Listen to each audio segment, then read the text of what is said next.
Zimbabwean sugarcane farmers have suffered a huge blow following Tongaat Hullett's suspension of advance payments. Tongaat Hulett says it was left with very little choice but to halt the payments after the Zimbabwean government ordered the country's banks to stop lending the company loans.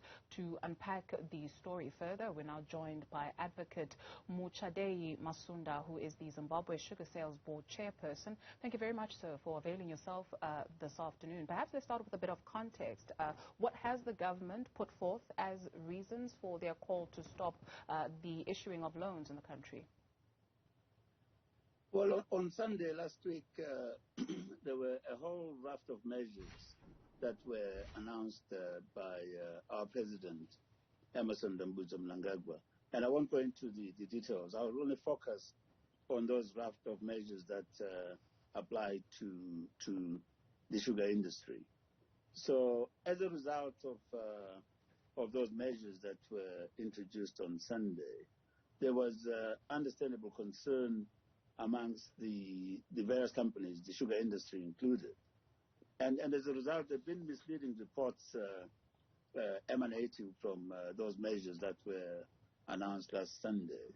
And those reports that are of concern to me as chairman of Zimbabwe Sugar Association and Zimbabwe Sugar Sales is about the looming shortage of sugar in Zimbabwe following the alleged suspension of production by Tongaat Hulett, Zimbabwe, which is made up of Hippo Valley Estates Limited and Triangle Limited. The way it works is as follows. We've got growers of sugarcane, and included amongst the small-scale growers, besides obviously Tongaat Hulett itself, Hippo Valley Estates and Triangle Limited, which are huge sugar estates. We've got about 1,200 small-scale sugarcane growers who have been on the land following the advent of the agrarian revolution in the early 2000s. What happens is when they deliver their sugarcane to the two mills, which are run by Hippo Valley Estates and and Triangle, they get paid 80% of the value of what they would have delivered. And payment is usually made 10 days after delivery. And the 20% gets paid after all the proceeds, from the sales have been accounted for.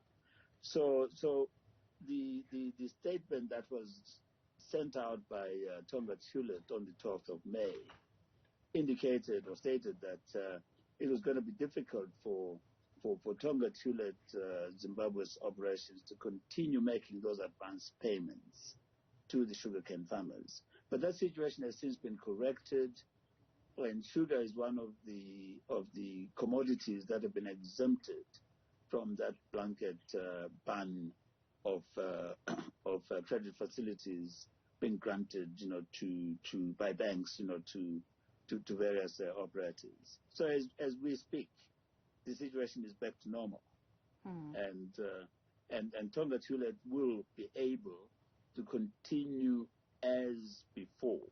In other words, the farmers delivered their sugarcane to either of the two mills, one at Hippo Valley Estates in Chirezi, and the other one at Triangle in Triangle.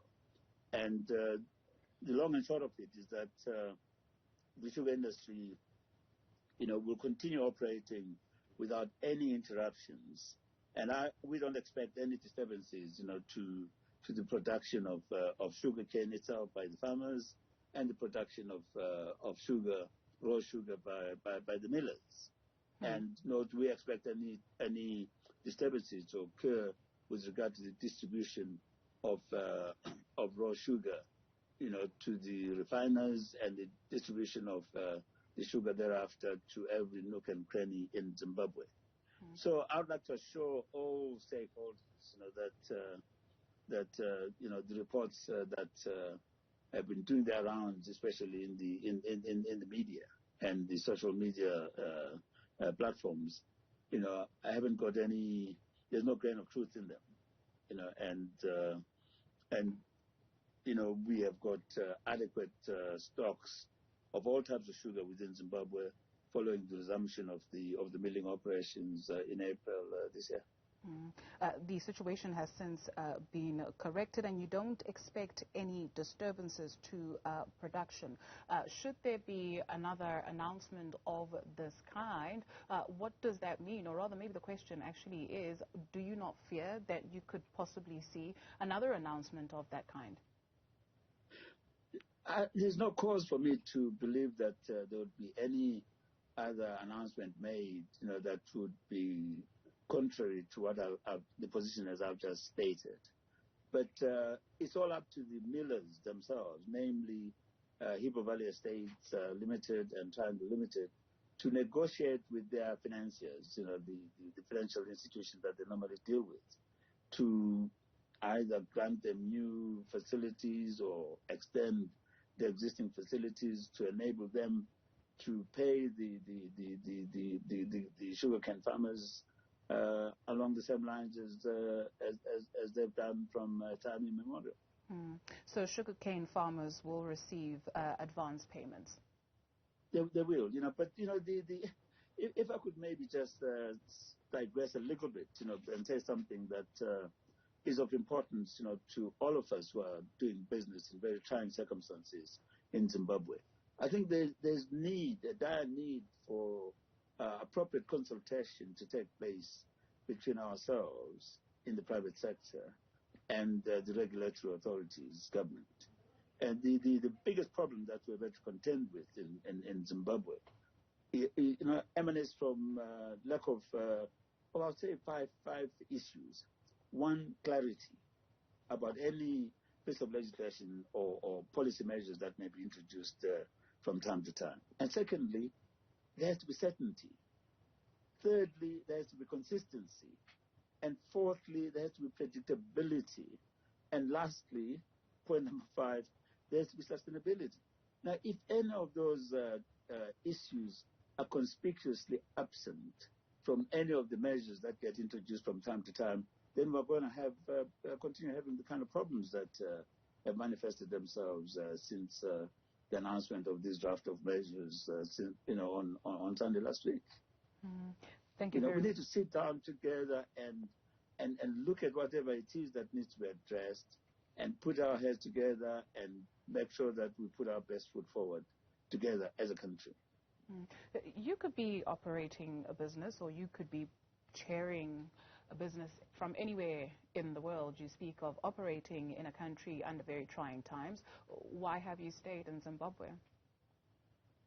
Well, I'm Zimbabwean, well, if the truth be told, I'm 50% Zimbabwean and 50% South African, because my mother was closer, from the Eastern Cape. But I was born and brought up in Zimbabwe, and I'm committed to my country, and I want to make things work. And I've been in the legal profession since, in its various facets, since January 1974. And that's one of the reasons why I end up getting involved in a whole host of activities that may not be remotely connected with the legal profession. But that's a contribution that I made and will continue making towards getting our country to work as any modern state should. Thank you very much. We appreciate you availing yourself this afternoon. Advocate Muchadeyi Masunda. Advance payments will be made to sugarcane farmers in Zimbabwe. He's with Tongaat Hulett, rather. Thank you very much for availing yourself.